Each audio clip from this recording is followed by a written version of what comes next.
Okay, so I'm looking at the problem, and the way it's written, I'm not too worried about it. It looks like it's written to work. So I'm going to multiply the top by 7 and the bottom by minus 3. And someone says, why are you doing that? Elimination.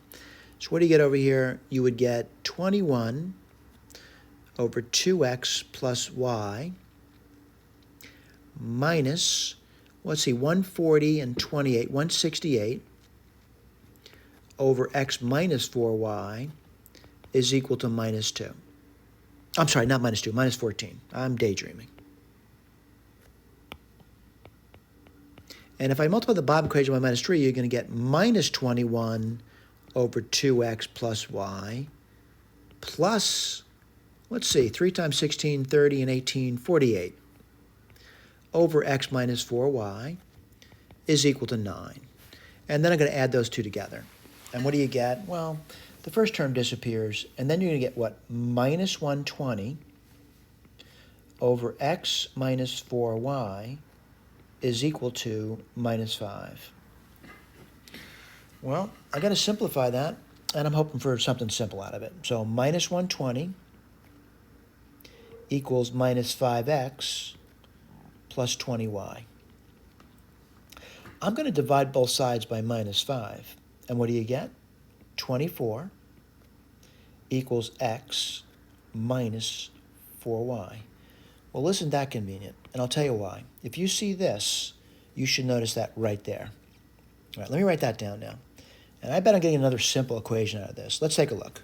You get 3 over 2x plus y minus 1 equals minus 2. If you wonder why it's minus 1, what I got 24 divided by 24, which is 1. And then it's going to be 3 over 2x plus y is equal to minus 1. I just added 1 to both sides. So what are you going to get? I'll write it down for you. You're going to get 3 is equal to minus 2x minus y. Let me see if I did that right. Yeah, I think I did okay. So I got, a lot simpler now. It's really kind of simpler. Now someone says, well, I took a different road. I don't care what road you take. You're going to lead to the same spot, if we're truthful. So I'm going to multiply the top equation by 2. And what do you get there? You would get 48 equals 2x minus 8y. The bottom equation is 3 equals minus 2x minus y. And what does that give you? Well, let's write this down. You're going to get 51 equals minus 9y. And then what's y? Y is minus 51 over 9. And I bet I could reduce that because it divides by 3, right? So 3 goes into 9 3 times, and 3 goes into 51 17 times. So y is minus 17 thirds. That's what they said it was. So then someone says, how do you get the x? And I'm going to say, you got to look around for something easy. And I'm going to say this is easy for me, but you may say, no, this is easy, that's easy. So you got to pick something. So I'm going to say 3 is equal to minus 2x, no idea. And then it says minus y, so that's 17 thirds, right? Wow, with all this algebra, I'm getting better with arithmetic. So what do I get? And I'll write this down. So it's 9 thirds minus 17 thirds. So that's minus 8 thirds.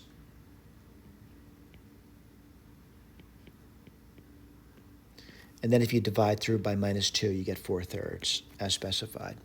All right, so I'm going to say not so bad. My claim over here is I got to be a little bit worried about the bottoms becoming 0. And what do I notice immediately? Well, the x minus 4y would never be 0 because you'd get a positive number. I'm not going to do the computation, though. And then 2x, that's 8 thirds, minus 7. It's also not, minus 17 is not 0. So I'm not worried about division by 0. Now, granted, you may be worried that this is not a solution to a problem. You check it then. I'm not worried, all right? So I'm going to say this is a tough problem. Not as tough as some other problems, though. Now, if you want to reach out to me, you can. Like say, no, that's a wrong answer. It just doesn't work. You know what? I didn't check it. Maybe I should check it. But after you do 2,500 pages, it's kind of hard to check everything. That's why it's great to have a bunch of readers out there willing to comment. All right? That's my name, that's my email address. And again, thank you for paying attention. I do appreciate it.